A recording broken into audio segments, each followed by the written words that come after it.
Diplomata e político, Arthur Vigílio do Carmo Ribeiro Neto é uma das figuras mais emblemáticas do norte do Brasil e do país também. Nascido em Manaus, 15 de novembro de 1945, Arthur Neto, como é conhecido em Manaus, construiu uma trajetória pública marcada pela defesa da Amazônia e da democracia. Na política, exerceu mandatos como deputado federal, senador e ministro-chefe da Secretaria-Geral da Presidência da República no governo de Fernando Henrique Cardoso, uma espécie de conselheiro do presidente. Em Manaus, foi prefeito por 3 mandatos, o último entre 2013 e 2020. Obrigada, senador, por ter aceito o nosso convite de estar aqui conosco no Cenário Entrevista. Obrigado, Paulinha. Senador, a gente falava logo nos bastidores sobre política e poder, né? Que são, embora em alguns momentos andem juntos, mas há momentos que andam em separado. Às vezes você está político, está no poder, e tem momentos que você não está no poder, mas permanece na política porque, naturalmente, o homem ou a mulher são seres políticos. E é natural. Eu queria que o senhor pudesse conceituar logo de cara para a gente como o senhor entende o poder. Pois é assim, o poder deve ser bem exercido, deve ser exercido com critério, com espírito democrático e com honestidade, com seriedade, com lealdade ao povo, porque não é um lugar, muitos compreendem o poder como uma forma de enriquecer. Eu não entendo assim. Eu entendo isso como uma forma de prestar serviços ao meu Estado e ao meu país. Eu não misturo essa coisa. Não tenho a menor vontade de ser milionário, não tenho a menor vontade... Não tenho. Eu prefiro manter minha... Depois eu vou lhe contar uma coisa do amazonino muito engraçada, que ele disse para mim, que daqui a pouco eu conto. É o seguinte, então, o poder, assim, ele atrai pessoas. As pessoas são firmes ou não, são leais ou não. As que são leais realmente, elas continuam ao seu lado no momento que você larga o poder. As outras é como se fosse assim, um pessoal que tivesse liquidado com um lugar com muito mel, né? Afastava as abelhas, ficavam com mel, e entendem que acabou o mel quando estava lá. Mas eu sinto assim, algumas pessoas desapareceram e sempre foi assim, né? Já fui 3 vezes prefeito, eu deixei de ser 3 vezes governador porque quis, porque não estava querendo misturar as coisas, e também eu tinha assim, como prefeito, a gente faz aquelas pessoas, e depois as pessoas mudam, né? Passam de outro lado, enfim. Sim, aí mudam de grupos políticos. Um momento está num e em outro. Dependendo da... Algumas pessoas chamam de oportunismo. Hoje, entendendo melhor a política, eu entendo como nem sempre o oportunismo, mas a oportunidade que elas entendem como melhor naquele momento. E a gente fala também de quociente eleitoral, de cálculo para eleições. Sim. Né? Principalmente no que diz respeito à busca de um cargo para um parlamento, onde tem que haver uma viabilidade de cálculos, porque política, muitas vezes as pessoas levam para o coração, mas a política, acima de tudo, é cartesiana. Aí eu queria que o senhor pudesse também analisar isso, porque o senhor começou como agente político e público a partir da década de 70, né? 80 foi prefeito de Manaus, década de 80. Eu fui a primeira vez, acho que em 85. 85. Só para as pessoas que nos acompanham, que têm aí pelo menos 2 décadas, já você pôs pesquisa na internet sobre Arthur Vigílio, e o seu nome vem do seu pai, né, que, também do seu avô, que é uma família de agentes públicos, de políticos e aqui no Amazonas. A sua inspiração para entrar na carreira política, de fato, foi uma questão familiar? Não, assim, eu me interessei muito por política. Teve um dia fatal para mim. No dia 3 de abril de 1964, a minha casa no Rio, onde nós estávamos morando, ela foi invadida pela polícia política da então Guanabara, do estado da Guanabara. E estavam lá algumas pessoas, os comandantes eram torturadores que vinham da ditadura Vargas, de 45, de 45, de 39 a 45. Então, não, foi 8 anos, de 37 a 45. E aquilo que revoltou muita gente, sabe? Revoltou muita gente. Minha mãe foi obrigada, foi de certa forma humilhada, obrigada a cantar o hino nacional para provar que nós não éramos comunistas, enfim. Então, e aí eu falei para meus irmãos, olha, vamos cantar esse hino, preservar a mamãe. E tinha irmão desse tamanho, tinha irmão maiorzinho, eu era o mais velho. Fizemos aquela coisa lá. Meu pai ficou com aquilo muito entalado, ele fez um discurso que não havia essa facilidade hoje de jogar para o exterior e tudo mais, mas saiu como matéria política importante de todos os jornais importantes do mundo. O Le Monde, a revista Paris Match, o Washington Post, o New York Times, saiu tudo que é lugar. Porque ele estava dizendo o seguinte, a ditadura venceu por enquanto, nós vamos lutar o tempo todo para derrubá-la, mas ela venceu. O que ela não faz, não tem sequer respeito pelos vencidos. É uma coisa que é muito grave, é uma falta de ética, assim, que mostra por que as ditaduras devem ser evitadas. Não temos que aturar a ditadura, entendeu? Então, eu de nenhuma ideologia, né? Eu ia entrar na faculdade, nem entrei no final daquele ano na faculdade, e eu entrei com sangue nos olhos mesmo. E aí, qual era o ano ali, senador? Foi 1964 final, aí foi 65, 66, aquela coisa toda. Eu sei que eu acabei me tornando um dos líderes estudantis do Rio de Janeiro. Então foi mais uma busca pessoal do que mesmo uma tentativa de continuar familiar. Eu fui entendendo assim, uma coisa muito pessoal mesmo, porque eu entendi que eu tinha que dar meu quinhão. Duas coisas assim meio românticas, né? Eu falei com meu pai, ele estava lá sem poder vir a Brasília há muito tempo, veio um dia a Brasília, eu fui buscado no aeroporto, me disseram, o rapaz que trabalhava para o meu pai aqui, Paulo Lessa, era um policial que estava aposentado, trabalhava para o meu pai. Ele disse assim, fica aqui, não saia daqui. Quando eu vi meu pai descendo a escada do avião, não teve quem me segurasse. Eu driblei todo mundo, aqueles carros pararam perto de mim, aqueles carrinhos que vão e voltam, aquelas coisas, e abracei meu pai. Aí vim abraçado com ele e tudo mais, e eu não podia deixar de fazer isso. Depois começou a dizer, muita gente, quando o papai debatia no Senado, diziam que a minha atuação como político estudantil, como líder estudantil, poderia atrapalhar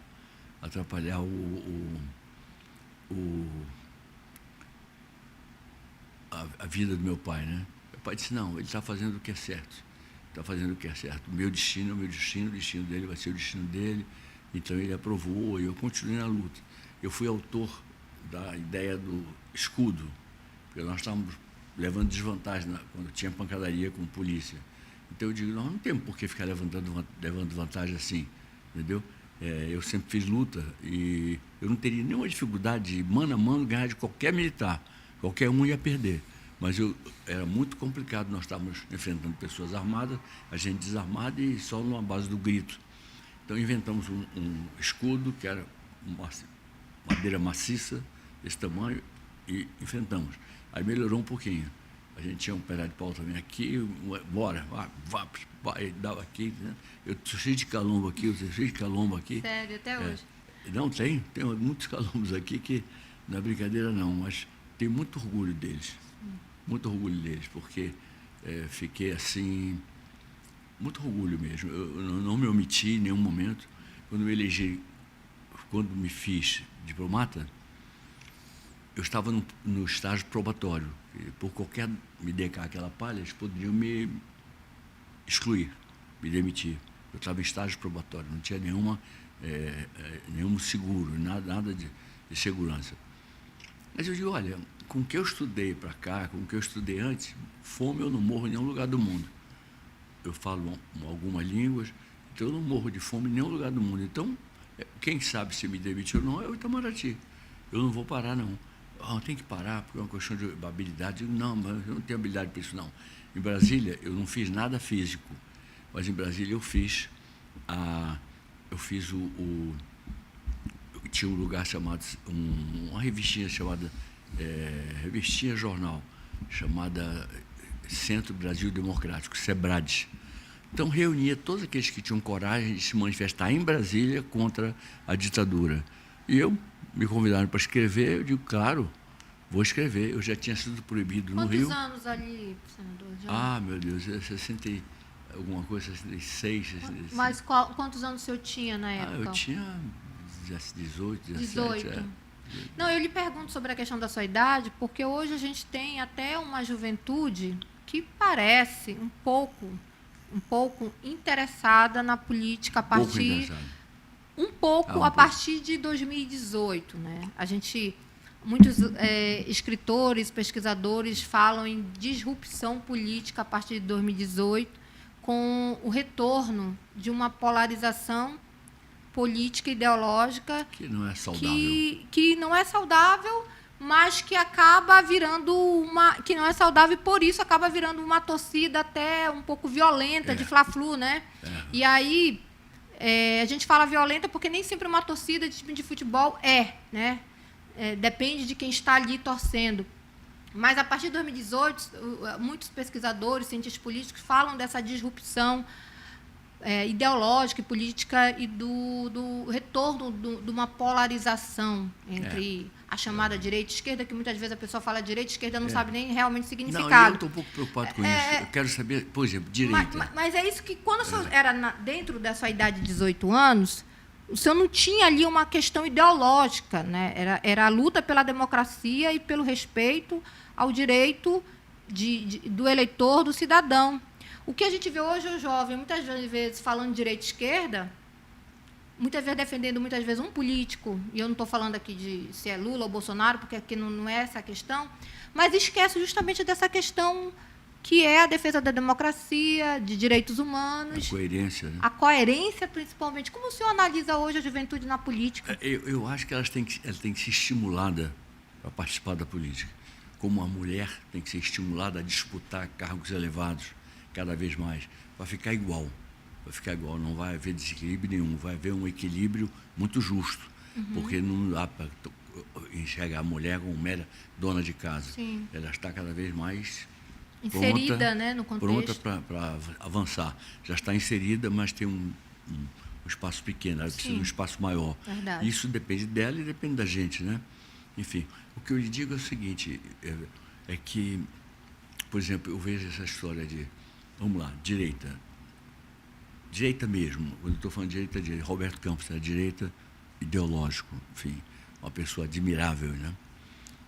Esquerda, Alain Touraine, amigo do Fernando Henrique, um grande sociólogo, esquerda, que se levar nessa coisa de polarização, esse aqui presta, aquele ali não presta, aquele ali presta, mas esse aqui não presta. Quer dizer, é uma coisa boba mesmo. Então, direita e esquerda, para mim, hoje, eu quero saber da pessoa. Angela Merkel, direita, fez um belo governo na Alemanha. Margaret Thatcher salvou a Inglaterra de uma crise terrível, né? Então, eu digo assim, puxa vida, direita, esquerda, direita, esquerda. Eu digo, eu não sou do Detran. Quem cuida de esquerda e direita é o Detran. É porque dobra a direita, dobra a esquerda, siga no centro, não sei o quê. Eu não é uma coisa que eu perca tempo com isso, sabe? Quando eu vejo, a direita precisa se organizar, a esquerda precisa se organizar. É um negócio de louco, é um negócio que eu vejo valores em todos os lugares. Eu não vejo valores só entre os meus companheiros, eu vejo valores nos adversários. Eu era adversário do Jarbas Passarinho e me tornei um dos melhores amigos dele, muito jovem, mas muito amigo dele. Ele, inclusive, uma vez disse que o Figueiredo queria caçar o meu mandato, porque me chamou de filho daquilo, filho não sei o quê, porque eu li uma carta em que o coronel Tarcísio dizia que não ia apoiar mais, estava preso, mas não ia ficar preso a vida inteira, e que tinha rompido com o regime, porque ele pensou que fosse uma intervenção para depois devolver 6 meses depois para os civis. Não fizeram isso, ele protestou muito, foi preso. Então, a carta foi bater, não sei se foi bater para muita gente, eu sei que para mim bateu, e só eu li. Então, eu li a carta. Aí o Figueiredo endoidou, disse que eu era isso, era aquilo, meteu minha mãe pelo meio, né, do jeito assim. E teve uma coisa engraçada com o Figueiredo, porque o pessoal pensava que ele ia me amedrontar. Eu falei, não, vamos encarar. vamos encarar.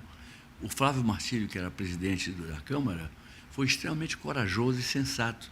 Ele disse assim, não é mais tempo de cassações, se o senhor quiser cassar o mandato dele, peça para alguém do seu time fazer a proposta, recolher as assinaturas, e vamos ver na comissão de ética, vamos ver no plenário, enfim. E eu lá o tempo todo lendo a carta.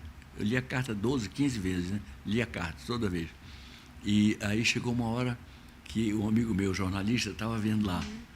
E o pessoal dizendo que eu estava arregando, que eu estava me entregando para o Figueiredo, que eu estava arrependido de ter enfrentado o presidente.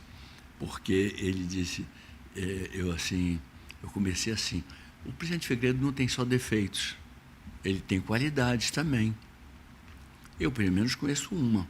Hoje de manhã, eu estava vendo televisão e vendo como ele era arma de cavalaria, como ele monta bem, como ele monta com garbo e tudo mais. Aí, eu disse assim, portanto, é uma qualidade que ele tem, isso. E o que me causa espécie aí, o pessoal dizendo, ele está com medo de perder o mandato, olha só, o Figueiredo vai ficar calminho com essa história que ele está dizendo aí, o Figueiredo tem qualidade e tudo mais. Eu digo que só uma coisa me causa espécie. A única coisa que eu acho que não saiu em livro Guinness Book, não saiu, eu acho que não saiu em lugar nenhum. Eu acho que é a primeira vez na história da humanidade que a gente vê um burro montado num cavalo. Foi a primeira vez. Então foi uma coisa extraordinária. O burro sabia montar e o cavalo estava acostumado a ser cavalgado. Até porque o burro também sabia cavalgar, enfim. Mas é uma coisa que, não sei se tem fotografia, tinha que dar para cada país, para eles entenderem que é possível, sim, um burro montar num cavalo. Isso enfim, deve ter tido repercussão dentro da imprensa, né? Não, a imprensa, e depois ele dizendo, esse sujeito não tem jeito, isso, aquilo, ele inventou 500 coisas. Mas se eu fosse metade do que ele disse, eu ficava parecido com ele. Mas aproveitando justamente esses debates políticos, o senhor foi dentro do Congresso, tanto a oposição, fez parte da oposição no Congresso, e também fez parte da situação. O senhor acabou trabalhando ali nas duas frentes, né? Eu só não lembro do senhor no Centrão. Muito embora, às vezes, em algum momento, o PSDB também tenha sido chamado de Centrão, já foi colocado como Centrão, mas na época em que o senhor esteve ali no Congresso, no PSDB, partido... Ele era um partido de governo, ou era de governo, e um partido de oposição firme ao Lula. Sempre. E eu comandei as duas coisas. Isso. Comandei ele passou a bancada do Fernando Henrique depois, né? e comandei a reação ao Lula. Que aí ele já ficou mais neutro assim, dependendo da situação da oportunidade. Lula ficava irritado comigo, pois porque eu dizia para ele assim... contasse como é que foi. Eu dizia, o presidente Lula, ele fala tão mal de mim para as pessoas que vão ter audiência com ele. Isso quando o senhor estava na oposição. O fato é que ele... O senhor não tinha nenhum tipo de uma conversa mais... Como que era a sua relação com o Lula? Algumas tive, assim. Por exemplo, ele me pediu para não votar, não procurar derrubar a CPMF, eu derrubei a CPMF, porque era um imposto ruim. Mas ele ligava para o senhor? Ou ele tentava algum acordo? Não, ligava assim. Não, ele assim... Ele sempre, pelo menos é o que dá a entender, que ele tenta sempre acordo. Ele queria me... Falou alguns palavrões, né? E disse para mim assim... Que palavrão, assim, mais ou menos? Você não pode botar em mim 2 vezes, né? Eu já tinha havido eu digo, eu nem tenho essa intenção, presidente.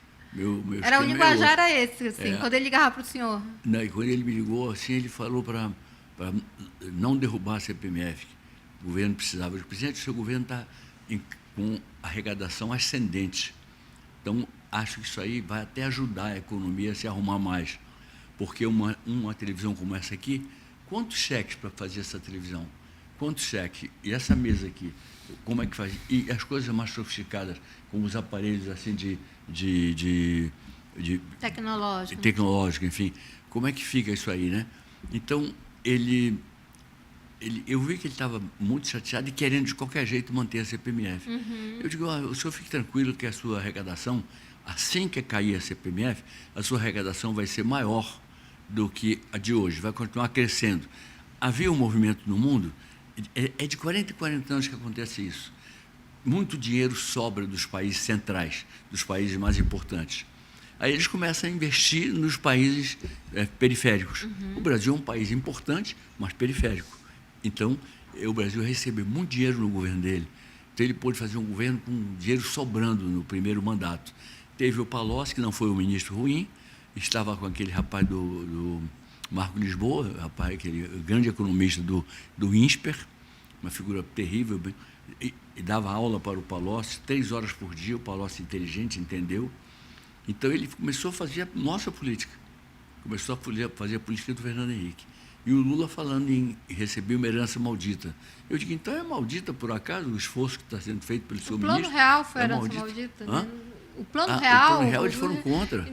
Foram contra o Plano Real, eles foram contra todas as reformas que nós tentamos. Se nós temos celular hoje, antigamente era um negócio que parecia uma coisa para defesa pessoal. Um negócio assim, desse tamanho, um celular quando era estatal, né? Aquilo eu pensava mais com um cacete, pá, na cabeça do pessoal. Porque para falar mesmo era uma confusão danada.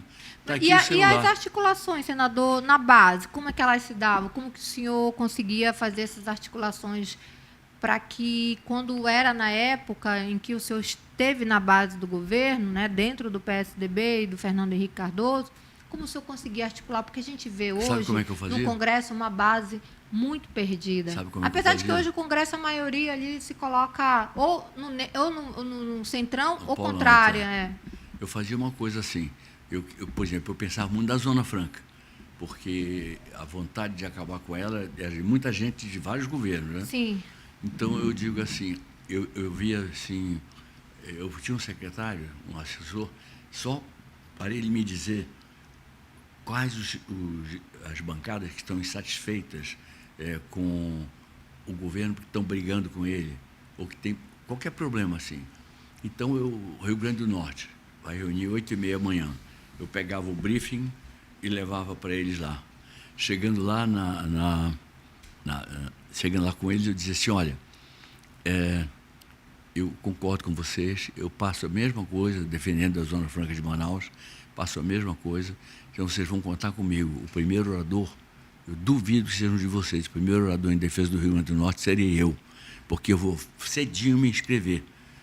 Aí fez. Depois, um bigodudo que era do PT do Rio Grande do Sul, Olívio Dutra, ele não era um ladrão, mas ele era um bobalhão. Eu prefiro um bobalhão do que um ladrão, né? Mas ele rejeitou, em nome do nacionalismo dele, ele não queria capital estrangeiro no Rio Grande do Sul. Quando o que mais nós precisamos para decolar é de capital estrangeiro aqui, além do capital que nós temos, né? Aí ele disse que não queria a Ford lá. Resultado, eu falei, presidente, é uma hora extraordinária para o senhor entrar para a história como quem iniciou a produção de automóveis no Nordeste. A Bahia está louca para pegar isso. Aí o Antônio Carlos Magalhães veio falar comigo, foi falar com ele, e nós fizemos 18 deputados, sei lá, um número grande de deputados. Aí acabou sendo uma troca, porque eu defendi lá, se instalou lá, e depois eu tinha problemas de Zona Franca, bancada da Bahia votava toda Sim, contra, porque aí toda havia a favor uma de contrapartida mim. ali. Toda a favor de mim, toda. É isso, né, que talvez precise um pouco dentro da nossa bancada hoje, que é você saber articular a estratégia de você, em algum momento, vai ter que defender um Estado por algum interesse deles. A Hyundai foi para Goiás, nós queríamos homenagear um companheiro, que era o Marconi Perillo, que era o governador de lá, e dissemos, olha, vamos entrar no Centro-Oeste agora. Não é só Sul e Sudeste, não é só Sul e Sudeste, é Centro-Oeste, é Nordeste. Né? Não adianta colocar uma empresa fabricante de carros aqui, porque nós não temos uma estrada para sair. Eu não acho que seja bom continuar essa briga aí. Acho bom fazer uma rodovia, uma ferrovia. Fizer uma ferrovia, vai mexer o mínimo com a... Eu fui voto vencido quando se discutiu isso. Faz a ferrovia, no lugar da 319, mesmo roteiro, a gente baixa o custo Amazonas, baixa o custo Brasil, baixa o custo Amazonas também, e a gente vai prosperar muito mais aqui. Mas está nessa história, né? Eu sou contra essa história de você debater. Eu falei um pouco da nossa base, né, sobre a nossa base como está hoje, até para a gente fazer um adendo disso, porque depois tira um recorte nosso e só pega essa parte. Mas hoje a gente vê uma base, uma bancada, só fazendo essa coisa, uma bancada do Amazonas, especificamente da qual o senhor já fez parte, que a bancada é composta por deputados, senadores de um determinado estado. E a gente está falando de bancada que tem tanto oposição como situação. A gente vê uma bancada muito ligada à questão ideológica, pelo menos os releases, que são material da assessoria de imprensa, que chegam até a imprensa, até nós, é muito a questão da busca do debate ideológico, até pelo hype da internet hoje. E pouquíssimo material que se possa dizer que é uma luta em defesa de um coletivo, né? Se, por acaso, hoje o presidente Lula levar algo que seja de interesse do Amazonas, haverá parlamentares que, por questões ideológicas, vão ser contra o Lula, independente de ser bom ou não, e a gente percebe isso enquanto jornalista. Como que o senhor lidava, quando estava na oposição ao Lula, de situações em que eram benéficas ao Amazonas? Ah, sim, eu ia para cima. Eu ia para cima com tudo mesmo. Por exemplo, uma vez tinha um projeto que simplesmente liquidava com a Zona Franca. Aí, no caso, era quando era contrária, né? A FIAN me cedeu um rapaz, o Dr. Ronaldo, que era muito especialista nisso, e eu ia para reuniões com ele. Ele ficava ali, eu olhava para ele. Ele fazia uma proposta, aí ele fazia assim. Aí eu seguia claramente o que ele estava dizendo. Não dá ainda, essa proposta não é bastante. Vamos continuar pegando. Eu pegava tudo que é matéria de comissão, pedia vista aqui, pedia vista acolá, e esvaziava o plenário, porque eles não podiam trabalhar sem ter nada aprovado em comissão. Uma vez chegaram para mim e falaram assim: você quer parar com o Brasil, né? Eu quero parar com o Brasil. Você quer parar com o Amazonas? Eu quero parar com o Brasil. Se o Brasil se separar do Amazonas e o Amazonas virar um país, primeiro vai ser um país rico. Vai ser um país rico. E segundo, eu sou do país Amazonas, eu não sou do país Brasil. Eu sou do país Brasil enquanto o Amazonas for do Brasil. Então, eu quero parar o Brasil mesmo. Eu quero que vocês parem ou eu vou continuar com isso. Até carro de feira eu levava. Peço por vista de todos os projetos. Eu quero examinar, que é um assunto muito delicado, carregava os votos e saía lá. A imprensa, papai, não importa, eu estou na feira, estou carregando na feira e vamos lá, né? Mas o fato é que eu acho que a gente precisa dar mais voz. É mais voz. Eu tenho orgulho de dizer que quando eu falava, tanto na Câmara, desde o meu primeiro discurso, quanto no Senado, não tinha ninguém falando no celular, não tinha ninguém ligando para a namorada, para a esposa, para a filha, para o filho. Ou fazendo selfie, né? Eles ficavam ouvindo. Então, no Senado, então, sobretudo, foi isso. Falava, eles ouviam mesmo, como eu ouvia com atenção todo mundo que se referia a algum assunto que me interessasse, ou no plano nacional, ou me interessasse no plano do Amazonas. Eu estava muito atento a isso. E eu tinha uma equipe que também estava atenta a isso. Eu tinha uma pessoa que me dizia: vá para cima agora da bancada de Sergipe, que eles estão descontentes. Eu ia para lá. Aí vai votar a matéria que interessa Sergipe. Eu ia para o primeiro lugar, ou segundo, eu entrava lá e dizia: olha, eu não posso aceitar essa injustiça com Sergipe, não posso aceitar. Não vamos aproveitar que tem uma bancada menor do que a de São Paulo, mas não importa não. Vamos embargar tudo que é voto agora, vamos fazer junto com a bancada de Sergipe, junto com a bancada do Rio Grande do Norte, vamos impedir as votações aqui. Aí, se vocês querem aguentar isso, é problema de vocês.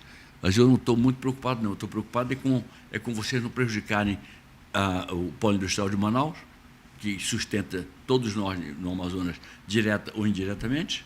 Agora, também eu vou dizer para vocês o seguinte: eu não gosto que toquem nos meus aliados, não gosto que toquem nos meus amigos, não gosto que toquem daqueles que sofrem o que a gente sofre, aqueles que são perseguidos como nós somos perseguidos. Então, tem uma junção aqui de perseguidos para resistir à força que o governo acha imbatível. Eu já provei algumas vezes e vou provar mais vezes que ela não é imbatível. Ela é bem derrotável, sim. É bem derrotável, sim. Foram muitas vezes que a gente fez. E a gente fala disso para poder até nós chegarmos ao assunto sobre a possibilidade de pavimentar-se um caminho ao retorno ao Congresso, né? O senhor, agora, recentemente se filiou ao Republicanos após 3 anos em nenhum partido. Sim. Com a saída do PSDB. Muito. E aí eu queria entender o que fez o senhor, a partir de então, sair... Do PSDB a gente já sabe, se quem não sabe, por favor, busque na revistacenário.com.br, a gente tem informações lá. Mas o que fez o senhor escolher o Republicano? Assim, primeiro, eu saí do PSDB porque ele virou um partido comum. O partido que eu ajudei a fundar, o partido que eu ajudei a fazer crescer, o partido do qual eu fui secretário-geral, com todos os poderes para decidir isso, decidir aquilo. Obtivemos ótimos resultados eleitorais e fizemos um trabalho bom. Não era o maior partido da América Latina, mas era o melhor partido da América Latina. Isso não tinha dúvida. O número de sociólogos, o número de economistas de primeiro nível, o número de cientistas políticos. Era quase que uma coisa natural eles se filiarem ao PSDB ou ficarem apoiando o PSDB, mesmo sem filiação. Depois começou a virar um partido parecido com os outros. Eu não fiz disso um partido. Não é que eu tenha feito sozinho, mas eu fiz junto com tantos outros, com o Fernando Henrique, com o Mário Covas, com o Franco Montoro. Nós fizemos com tanta gente de muito valor, que eu respeito, admiro, que eu digo, eu não posso... se não é esse partido que me fez ir para ele, ajudar a fundação, ajudar no crescimento dele, eu não tenho interesse nesse partido, entendeu? Então, eu tenho o maior respeito, tenho amigos lá, enfim, quem dirige não sei até quando, mas dirige até dezembro, parece, o Marconi Perillo, e eu tenho a maior vontade de puxar ele de lá para cá, porque ele é um irmãozão meu, e ele precisa mesmo dar vazão ao talento dele. Não sei se é no PSDB isso. Ele, como candidato a senador por Goiás, acho que ele se elege com facilidade. Ele quer ser candidato a governador. Eu acho que ele é um osso duro de roer. Ele é uma pessoa muito atenta, muito... Se lembra? Por exemplo, minha mulher fez aniversário. O primeiro telegrama que chegou, a primeira notícia que chegou foi do Marconi Perillo. Eu digo, poxa, falei para a Beta, minha esposa, eu digo, eu não sei nem que dia que é o aniversário da mulher do Fernando Henrique, do Marconi Perillo, mas ele sabe o dia do seu aniversário. Quer dizer, ele deve saber o dia do aniversário assim de toda a minha família, porque ele é super atento para isso. É um grande quadro. Eu fiz ele ser primeiro vice-presidente do Senado. Aí é que nós deitávamos e rolávamos, porque a gente ficava protelando a sessão e cansando o presidente Sarney, que, aliás, graças a Deus, está muito bem de saúde, está com 95, vai fazer 96 anos. Vi um vídeo dele ontem, muito bem. Está um velhinho bonito. Está no Instagram, está com o perfil no Instagram. Quando for ao Brasília agora, eu quero visitá-lo, dar um beijo nele. E ele está bem, está lúcido. Mas hoje, na política atual, o senhor tem, por exemplo, nomes os quais o senhor pode dizer que admira, como, por exemplo, Tarcísio de Freitas? Eu admiro. Admiro, sim. Estou no Republicanos 90% por causa dele. Sim. Ele faz parte do Republicanos. Eu entendo que quem não votar no Tarcísio numa eleição para presidente, ou se porventura conseguirem a mediocridade de forçá-lo a ser candidato à reeleição, quando ele sabe, todo mundo sabe que ele é o mais forte candidato a presidente contra o Lula, e eu nunca subestimei o Lula é um espertalhão, eu sei que ele não é bobo, eu não canto vitória contra ele, porque eu sei que ele não é de perder tranquilo, ele é uma pessoa de coragem, tudo isso, apenas eu não concordo com as coisas que ele faz, eu não concordo. Mas, na hora de enfrentá-lo, eu sei que eu estou enfrentando um adversário duro de roer mesmo, enfrentando um adversário duro. Então, veja bem, a gente precisava da união das pessoas e de voz. Eu tenho certeza, sem falsa modéstia, que eu fui uma voz até para o exterior, mas uma voz para o Amazonas, sim, uma voz para o Polo de Manaus, sim, uma voz para a questão do desmatamento, sim. Eu sempre fui ligado à questão ambiental, sempre fui ligado. Então, isso mesmo. E também muita preocupação com todo mundo que sofria perseguição. Muita preocupação. Então, eu dizia, puxa vida, nós também, vamos nos unir. E nos unimos. Então, quem pensava que a gente era minoria no Senado estava muito enganado. Porque a gente, quando foi uma decisão de todas, foi a CPMF. Nós demos uma surra inesquecível no governo. Hoje o presidente nacional do Republicanos é o Marco Pereira, é isso? Ele é também um bispo da Igreja Universal do Reino de Deus. Sim. Como que está a sua relação agora com o pessoal da igreja? Está mais próxima?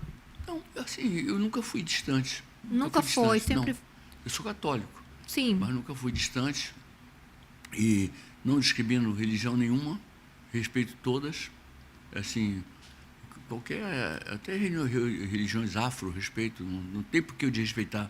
Se nasce da cabeça, se nasce da boa vontade de algumas pessoas, eu posso até não aderir, mas respeito, eu respeito.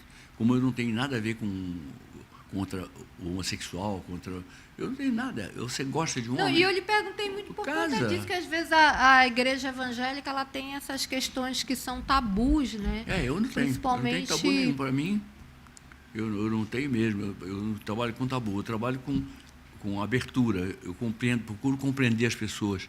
E não imaginar que eu tenho um modelo, que o meu modelo é o modelo que tem que ser seguido pelos outros. Eu sempre lhe vi com muito cabeça aberta em relação a isso, porque a gente vê, muitas vezes, a igreja, ela realmente preconceituosa com religiões que não são a delas, né? E a gente fala principalmente da religião afro e também dentro da comunidade LGBT+, eles têm esses preconceitos. E o senhor, que sempre teve uma mente muito aberta em relação a isso, muito respeitosa, acima de tudo, o senhor está sabendo lidar com essas pessoas dentro desse novo grupo político? Sim, porque aí não fala nem disso. Não, é mais não a questão política mesmo. E eu tenho a maior alegria quando eu participo de um culto evangélico. Eu tenho a maior alegria, porque eu estou lá conversando com Deus. Quando eu estou numa igreja católica, eu estou conversando com Deus também.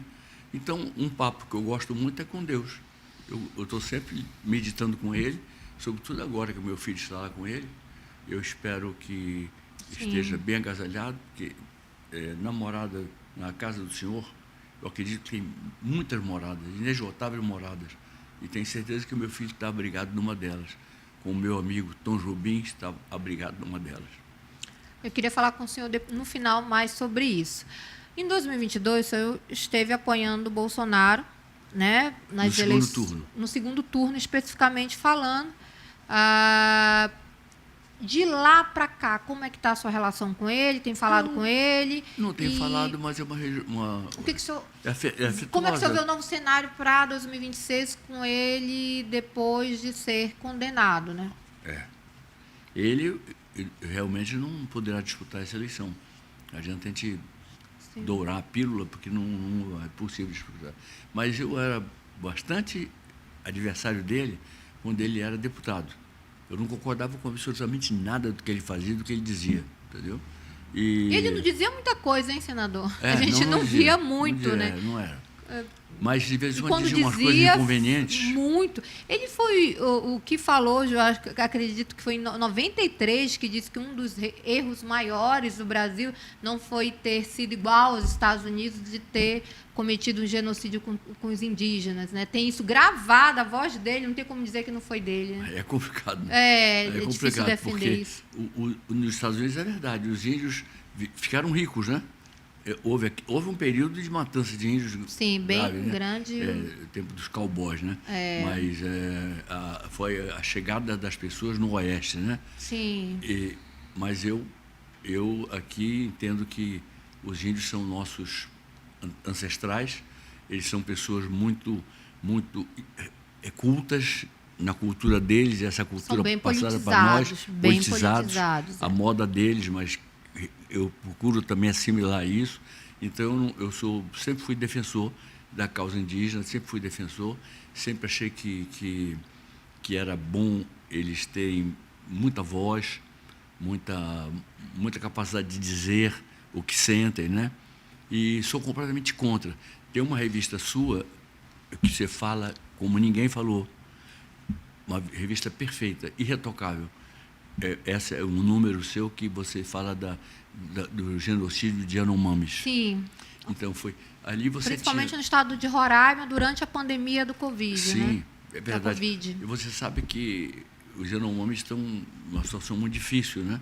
Até agora, no governo Lula, no governo... E antes dos governos anteriores, né? Era foi no Bolsonaro e não mudou muita coisa no Lula, até porque o Davi Copenal, um dos maiores líderes dele, disse que até no governo Lula, que tanto criticava o governo anterior, continua a mesma crise É a mesma coisa, sanitária, só que mais abafada.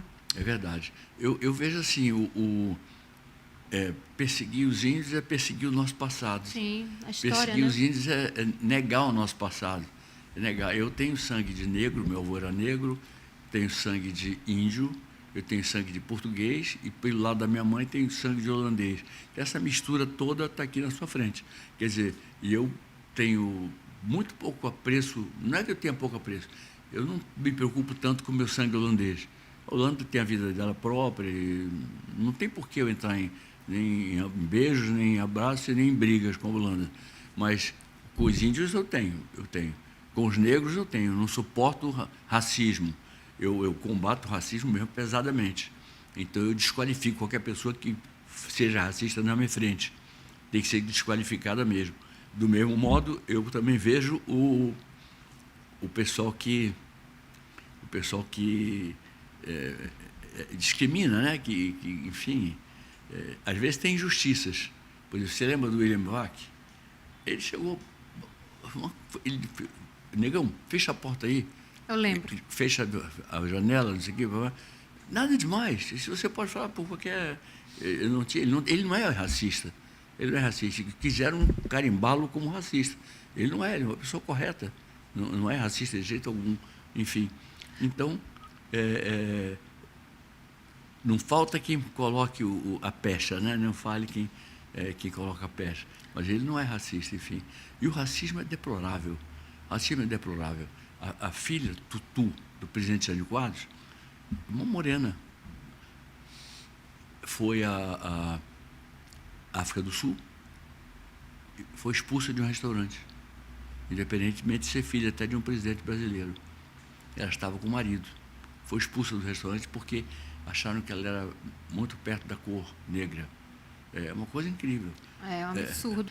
Vamos falar de eleições de 2026, que a gente está indo para a reta final da nossa conversa, que é o podcast com Arthur Vigílio Neto, aqui no Cenário Entrevista, e a gente já está indo para a nossa reta final dessa conversa, que, acima de tudo, é uma conversa, né? Uma conversa, verdade. E a gente tem as eleições... É sempre bom conversar com você. E a gente já conversa há muito tempo, né, muito senador? Tempo.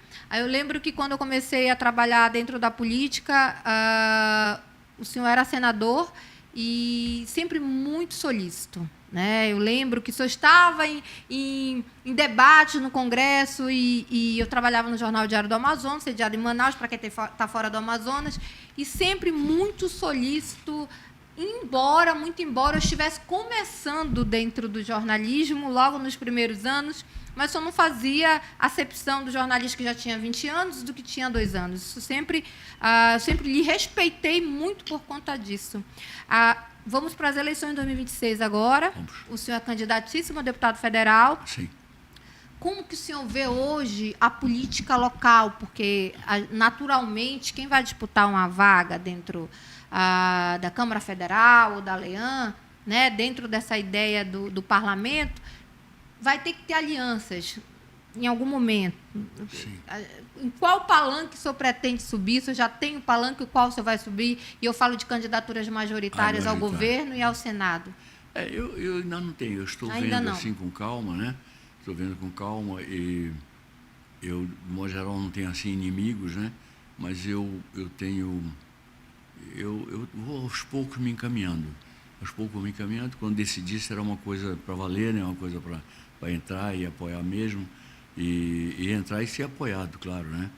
Eu quero voltar ao Congresso porque eu quero realmente dar uma voz muito forte ao Amazonas.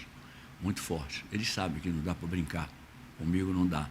Não deu quando eu era deputado. Eu fui um monte de vezes deputado. Não deu quando eu era senador, muito menos, enfim. Todo mundo que se metia saía meio machucado, porque não era lá. Me lembro, é uma história que eu já contei para o Fabinho aqui 1000 vezes, né? Tinham 2 deputados, eu estava fazendo um discurso contra a ditadura militar. Era um jovem deputado. Aí eu digo, agora você não tem uma parte. Ele tinha fama de ser assassino, tinha fama de matar gente na fazenda dele, um baiano lá. Aí eu disse assim, poxa, você demorou muito a me dar a parte. Eu digo, pois é. Deixa eu lhe falar aqui. Eu Não, primeiro ele disse assim, eu sou uma pessoa que não tem duas caras. Eu não minto. Eu sou sincero, eu não tenho duas caras. Aí eu disse, eu concordo com Vossa Excelência. Vossa Excelência, com certeza, pode ter duas caras. Agora, eu não entendo é por quê que, tendo duas caras, não usa a outra, que não pode ser tão feia quanto essa. Não pode ser tão feia quanto essa. Parecia um bulldog, assim, né? E com fama de assassino, né? Aí o outro entrou. Eu também fui preterido no debate. E você tratou mal o meu companheiro? Não, não tratei mal nenhum. Você, de jeito algum. O que você deseja de mim? Aí disse, como é que ele falou? Eu queria saber por que me atendeu tão tarde. Por uma razão bem simples. Eu dividi meu discurso em duas partes. Primeiro, a parte séria. Vossa Excelência não caberia na parte séria. E depois a parte mais, assim, ao léu. Aí Vossa Excelência cabe, por isso que você está falando agora. Na parte séria eu não entraria, não. Você está dizendo que eu não sou sério? Estou. É o que eu percebo. Na minha opinião, Vossa Excelência não é uma pessoa séria. Na minha opinião. Agora, posso estar errado. Me prove que eu estou errado. Eu vou dizer o que dizem do senhor. Dizem de Vossa Excelência coisas graves. Graves. Agora, senador, o senhor vai para uma pré-campanha? Está em pré-campanha, naturalmente, muitos estão, inclusive já teve lançamentos de até movimentos políticos de pré-campanha 2026. Vai para uma campanha. Dentro da campanha, o senhor deverá usar, obviamente, toda uma trajetória política e toda uma história dentro da gestão pública, né?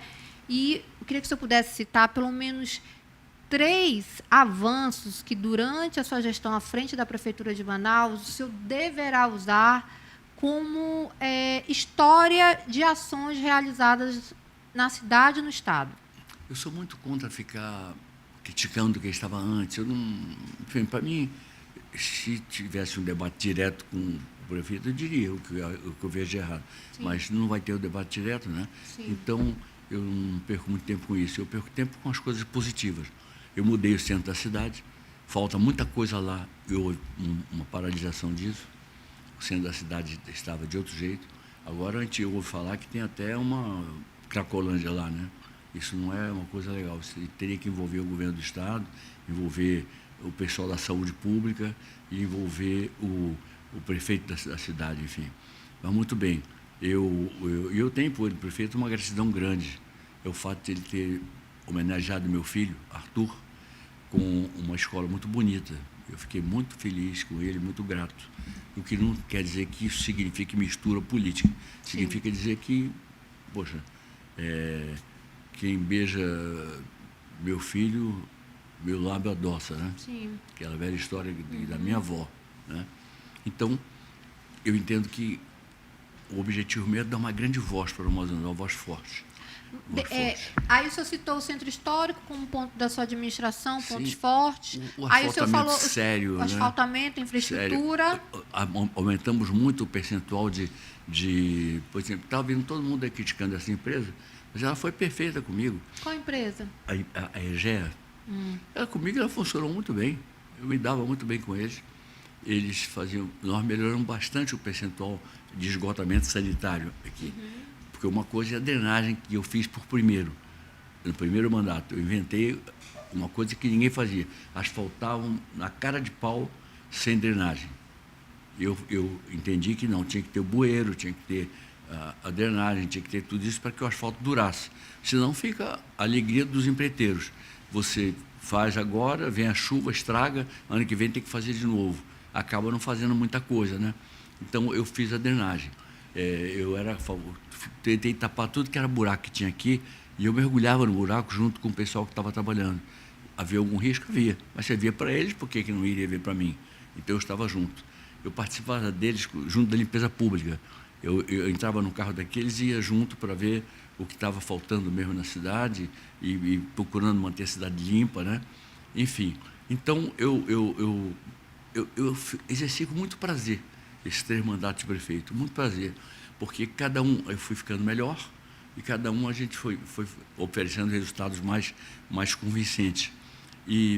Mas a ideia sempre foi essa, integridade, foi premiar o mérito, chamar pessoas. Por exemplo, eu tive uma vez uma pessoa que chegou comigo e disse assim, o senhor está fazendo uma grande big data aqui, centro de um monte de tecnologias, inclusive um computador que vai caber por mais 10 anos ou 20, sei lá, até coisa que o Estado queira por lá, se porventura não tiver um aparelho igual aquele que eu coloquei na Secretaria de Finanças da Prefeitura, né?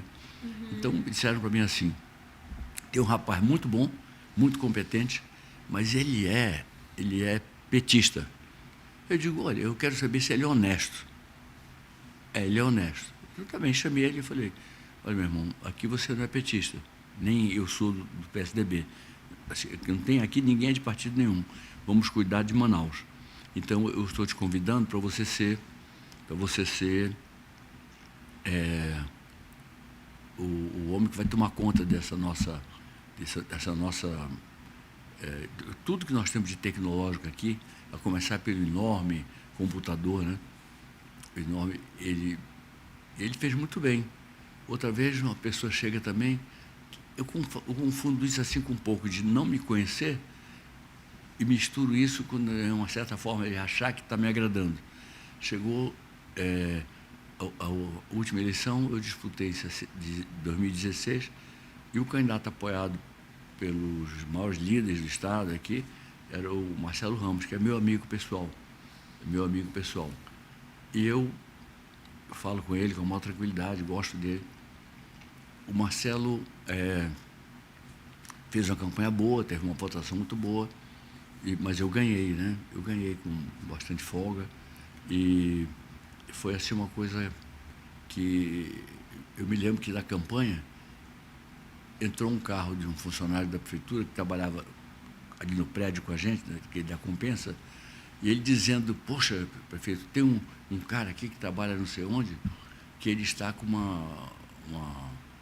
uma foto do Marcelo Ramos. Aí eu digo, vem cá, ele é boa pessoa? Ele é bom funcionário? Ele... Quer dizer, ele tem que pôr meu retrato? Não. Independentemente, né? Eu prefiro que não seja. Então ele vota o que ele quiser. Vote em quem ele quiser, eu não estou preocupado. Eu não quero... imagine, eu agora exigir que todo mundo venha com o meu retrato aqui. Eu não faço uma coisa dessa. Entendi. Agora, senador, eu vou colocar uns nomes aqui de políticos. Sim. E aí o senhor vai me dizer o que vem à sua cabeça dentro daquilo que o senhor viveu nesses grupos ou fora desses grupos. No Amazonas e em nível nacional.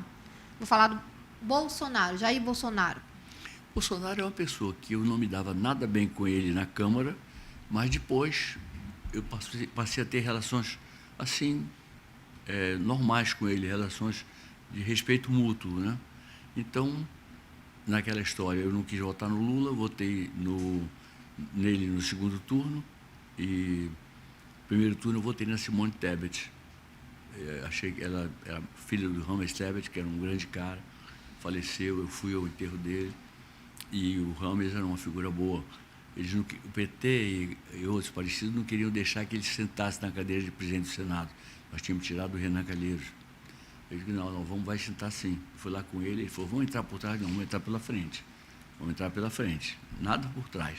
Aqui é pela frente, vamos entrar pela frente. Aí disse assim, olha, eu vou já falar. Evite dizer bobagem, porque vocês se complicam. Tem um rapaz que fala, é um absurdo, não sei o quê, papá. E não exagere que você acaba perdendo o mandato. Não exagere, não insulte, ele é o presidente do Congresso. Vamos lá. Eu disse, Ramos, eu quero ser o primeiro. Me deu a palavra, eu lasquei o verbo em cima de quem precisava, né? E falei o quê? Foi eleito normalmente, foi escolhido normalmente pelos seus pares para ser presidente do Senado, substituindo o outro que teve impedimento. Então, o que eu ia fazer? Fiquei com ele ali firme, muito boa pessoa. Normalizei o fluxo de recursos para lá e eles queriam que fosse por intermédio deles, aliados, né? E eu não negava quando era também adversário. Eu digo, o adversário está governando, está precisando do dinheiro, eu não vou dar porque ele é adversário. O povo dele não é meu adversário. Sim. Adversário é ele, mas o povo não é.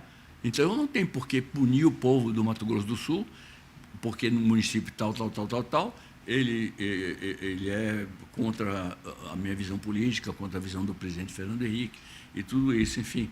Então, a gente conseguiu fazer um meio termo ali que deu muito bem. Agora, eu vou para outros políticos, podemos finalizar aqui. Pode. Lula, uma frase que vem à sua cabeça, uma frase sobre o Lula. É uma figura difícil, porque ele tem muitos erros no seu passado, tem muitos erros aqui, mas você veja como ele é político, né? Quando ele resolveu se dispor a ser o enfrentador do Trump, ele cresceu demais nas pesquisas aqui, né? É por isso que eu digo, não brincar com ele, não subestimá-lo. Para derrotá-lo, eu quero derrotá-lo, para derrotá-lo tem que colocar o Tarcísio Gomes de Freitas. E todo aquele que não vote nele tem que saber que está votando no Lula. Todo aquele que vote em branco está votando no Lula. E todo aquele que resolveu votar no Lula está votando no Lula, obviamente, né? Mas eu não entendo, não vejo outro nome, nenhum outro nome que possa, nessa eleição agora, se disputar com as possibilidades de vitória que o Tarcísio pode disputar. Ele sai de São Paulo com uma votação extraordinária, já quase que no segundo turno. São Paulo, mais aquele pessoal do Sul ali, ele já sai quase no segundo turno. E depois vamos ver no segundo turno como é que fica. O Lula hoje está na frente dele em pesquisa, mas ele é o segundo e em certas pesquisas nem tão longe. E tem toda uma campanha para fazer. Ele sempre diz que é candidato à reeleição e tudo mais. Eu digo, não é bem assim não, Tarcísio. O cavalo vai passar selado na tua casa. Você tem que montar e cavalgar até o Palácio do Planalto. Tá.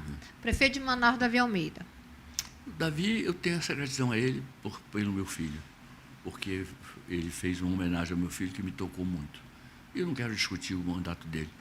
Governador Wilson Lima, do Amazonas. Nada tenho contra ele pessoalmente.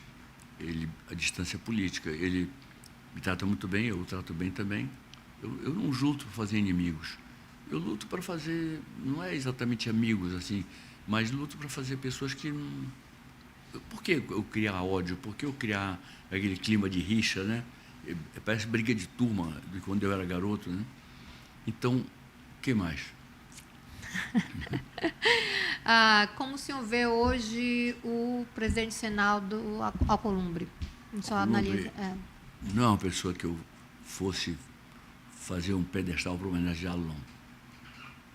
Entendi. Não faria um pedestal para homenageá-lo. Hoje em dia, o senhor que ficou muito tempo no Senado, teve toda essa história dentro do Senado, hoje o senhor não... Tem histórias ali meio escabrosas, né? E a gente finaliza... Tem o Hugo Mota, né? Tem Hugo Mota, mas aí eu já ia dizer que é suspeito, né? Vice-presidente nacional dos republicanos. Mas como o senhor avaliou hoje o Hugo Mota? O Hugo Mota, ele quer acertar. Sabe? Ele é uma pessoa que está ganhando experiência, mas ele quer acertar. Só acredito que, apesar de todos os desafios e dentro de ele quer acertar. toda aquela confusão que está a Câmara Federal... Você não citou todos os nomes daqui. Posso citar? O senhor quer Pode. citar algum? Que o senhor queira... Presidente da Assembleia Legislativa, Roberto Cidade. Como o senhor avalia? Como pessoa, acho uma boa pessoa. Senador Eduardo Braga. Eduardo também tem relações muito amigáveis comigo. Nem sempre Já a gente foram concorda. grandes opositores. Eu peguei Sim. muito essa fase, Sim, hein? e Ali nos anos ele 2000. me apoiou em 2016. Sim. E eu o apoiei em 2000. Ele perdeu por 9 mil votos do Alfredo, que na época tinha uma certa clientela eleitoral, né? E ele perdeu por 9 mil votos apenas. E o Alfredo se elegeu prefeito. Sim. Mas foi assim. Depois a gente teve momentos assim de um ir para um lado, outro ir para o outro. Mas, pessoalmente, do ponto de vista familiar, eu falo muito bem com ele, não tenho nada contra. Tá. Senador Plínio Valério. Plínio Valério foi senador em função da minha indicação. Eu pedi que o Omar, quando foi candidato ao governo, que... Ali era o seguinte, eu fui mais pai do que político, porque meu filho, Arthur Virgílio Bisneto, ele tinha um compromisso com o Omar.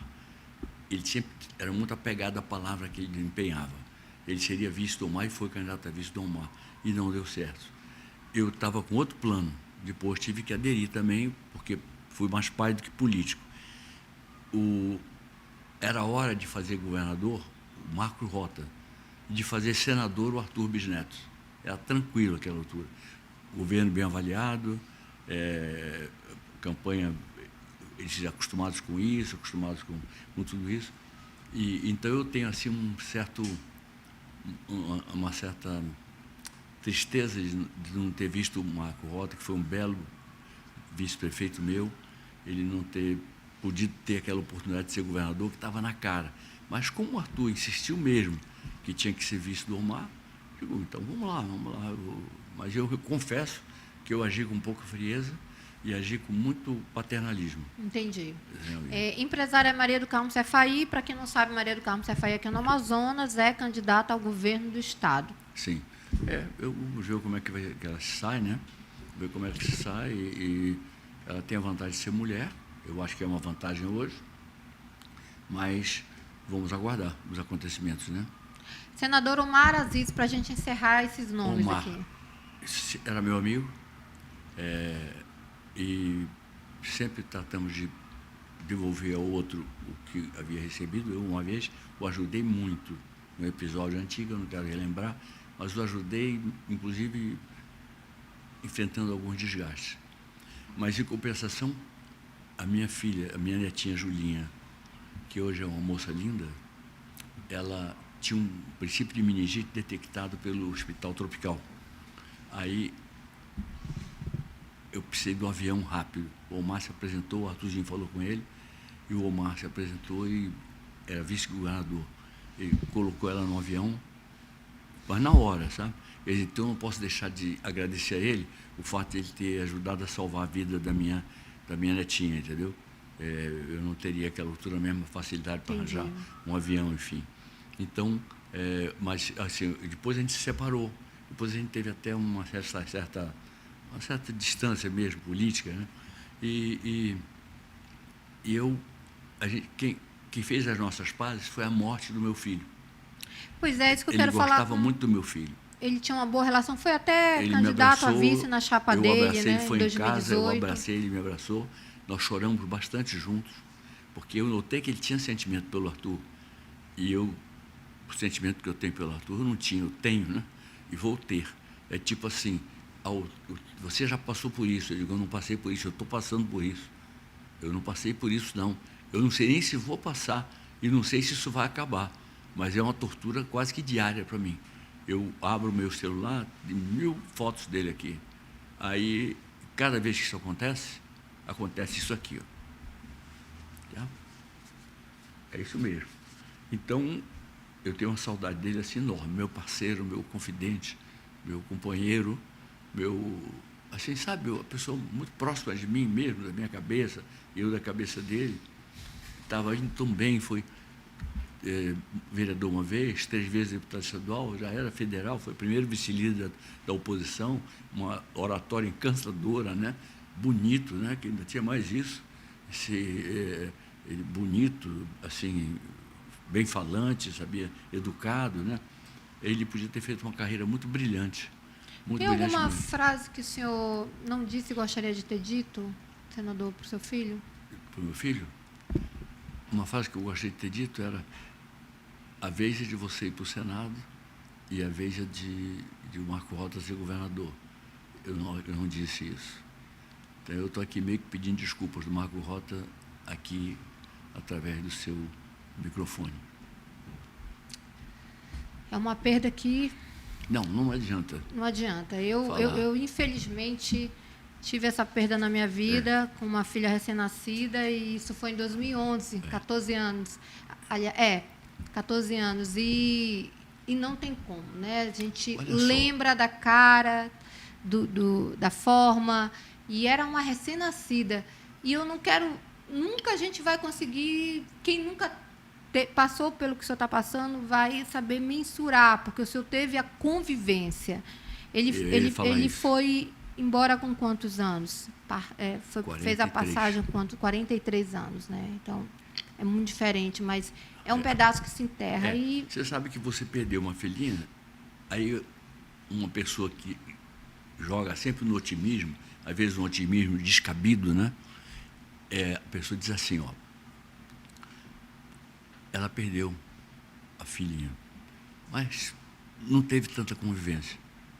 Poxa, que tal a gente imaginar os anos de convivência com ela que você perdeu? E é isso que eu lembro todos os dias. Pois é. os anos de convivência. Se ela tivesse vivido 45 anos, Sim.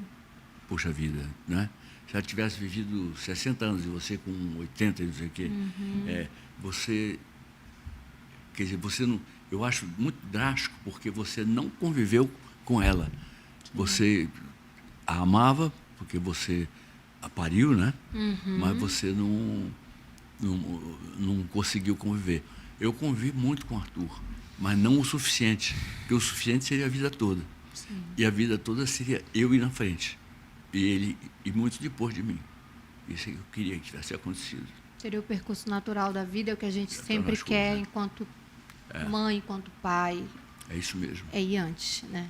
É isso mesmo. Eu acho que a gente tem que ter essa noção de equilíbrio e tudo, mas perder um filho é uma coisa muito pesada mesmo. Não adianta a gente inventar. Outro dia eu fui com um casal de amigos, né? E a esposa dele e ele me abraçaram muito, assim, sentidamente. E eu os abracei também. E a esposa falou assim para mim: você já passou por isso, você sabe o que eu vou passar. Eu digo, o que eu estou passando? Eu digo, eu não passei, eu estou passando. Eu não sei se eu vou deixar de passar. Eu não sei quando é que isso acaba, não tem data marcada. Isso daqui não é carnaval que todo fevereiro tem, né? Quando não é fevereiro, é um pouco antes. É fevereiro sempre, né? Aí, eu acho isso. Acho que, se não passar, eu tenho que me acostumar com não passar. Se passar, eu não sei se eu vou deixar de me lembrar diariamente dele. Não sei se vou deixar. Então, é quase que uma maldição. Você perder um filho é uma coisa assim que... Poxa, eu achava assim uma coisa injusta, porque eu já vivi muito. Eu conheci o mundo quase todo. Eu já vivi, eu já dei o que tinha que dar, eu podia dar mais, posso dar mais, mas meu filho podia dar mais do que eu. Podia dar muito mais do que eu, porque ele teria toda uma carreira para fazer. Então, eu fico pensando assim, será que um dia isso aí vai ter um apaziguamento disso? Até o momento eu não vejo nenhum sinal. Não vejo nenhum sinal. Eu tenho muita emoção toda vez que falo nele, tenho carinho por ele enorme, né? Fico pensando nele, me lembro das brincadeiras que ele fazia quando ele era criancinha, me lembro das primeiras conquistas dele de namorada. Ele fazia questão de me apresentar ali, né? Aí eu falava, ele era muito legal, muito meu amigo, inteligente ao extremo, ele captava tudo rapidamente, e transformava aquilo. Se você desse os trechinhos de alguma coisa para ele falar, ele fazia um discurso parecido com o texto total que ele não leu. É muito, muito bom orador e muito bom de cabeça, de inteligência, de formulação. Ele era lá. Ele fez um discurso na bancada do partido, quando ele chegou na Câmara, que esse discurso bastou para fazerem dele primeiro vice-líder da oposição. Aí ele foi duro. Ele era, inclusive, bem mais, assim, aparecia mais, tinha mais destaque do que o próprio líder, porque ele falava toda hora, pela liderança, falava toda hora. Ele era muito bom. E fica a reflexão para a gente, né, sobre Fica. que não se passa por uma dor de perder um filho, nunca vai ser o passado, né? Sempre vai ser no gerúndio. Eu continuo passando, isso vai ficar marcado aqui na nossa entrevista. Eu não passei, eu continuo passando, isso para mim vai ficar muito marcado. Posso falar uma coisa? Sim. Eu disse, uma pessoa, digamos, distante desse sentimento tão forte, ela pode dizer assim: a Paula perdeu uma neném que ela não chegou a conviver. Foi mais simples do que fulano perder uma filha, um filho. Às vezes a gente pensa assim, né? De forma não simplória. Que eu convivi com meu filho 40 e tantos anos. Convivi 40 e tantos anos com ele. Quer dizer, você não convive nem 2 meses, né? Não cheguei a isso. Chegou nada, nem 2 meses. Quer dizer, então você perdeu, digamos assim, 40, 50, 60 anos de convivência com sua filhinha, né? E é uma coisa terrível. E eu convivi tanto, eu sou muito crente em Deus, mas na hora que eu me revoltei. Falei, por que ele, não eu? A gente se revolta mesmo. Porque ele, não eu. Eu estou pronto para ir. Questiona tudo, né? A É volta. pronto para ir. Eu, de vez em quando, eu escrevo umas cartas para ele, assim, que um dia eu publico, mas eu não quero publicar agora. Eu recomendei para ele para encontrar o pai, meu avô, o avô dele, né? Para ele encontrar meu amigo Tom Jobim. Eu procuro o Tom. Você vai aprender a cantar com ele, vai aprender a... Você logo vai estar fazendo música também. O Vinícius foi meu colega diplomata, assim, antes de eu ser diplomata. E eu gostava muito dele também. Eu gostava daquele pessoal da Bossa Nova porque eu os acompanhava. Eu ia para o Beco das Garrafas, no Rio, para ver eles começarem, sabe? Nara Leão, aquele pessoal todo. O Tom, uma figura humana maravilhosa. Uma figura humana que... Ele uma vez estava com o filhinho dele, Paulinho Jobim. Paulinho Jobim, ele estava assim... passeando aqui estava o piano do Tom. Ele estava brincando com o piano, e o Paulinho para um lado e para o outro. Ele falou assim, Paulinho, puxou um banco e falou, senta aqui, junto comigo aqui no piano. Ele, ok, pai, sentou. Aí ele falou, Paulinho, você sabe o quanto que eu gosto de você? Aí ele falou, muito. Aí, você sabe que eu gostaria de expressar para você agora como é que eu sinto você? Aí ele falou assim, poxa, sim, eu quero. Você quer? Quero. Aí ele dedilhou ali e fez uma música em homenagem ao Paulinho. Fez uma música em homenagem ao Paulinho Jobim, que chegou a ser o presidente do Instituto Antônio Carlos Brasileiro de Almeida Jobim. Esse era o nome do Tom. Então, e a gente respira fundo agora, já no final, senador, deputado, prefeito, ex-ministro de Estado. Obrigada, Dr. Vigílio Neto, por ter vindo aqui conosco, por compartilhar a sua história, compartilhar a sua dor conosco também, porque a gente sente muito também. A gente acaba compartilhando as nossas dores, né? De perdas. Obrigado por ter vindo aqui ao cenário. Eu agradeço. Eu posso falar uma coisinha rápida? Claro. Você sabe que eu criei uma admiração por você crescente, desde quando te conheci como repórter, desde que conheci.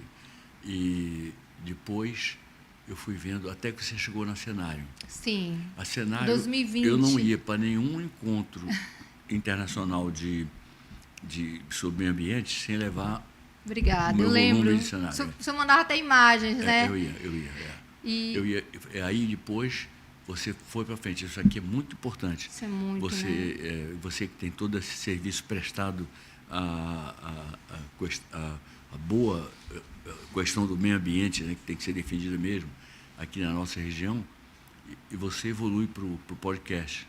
Sim. Quer dizer, então eu acho que você, essa sua grande equipe, não no sentido de número, uma grande equipe no sentido de eficácia, né? Sim. Vocês têm muito o que oferecer, muito o que dar, muito o que doar, porque acumularam uma experiência enorme.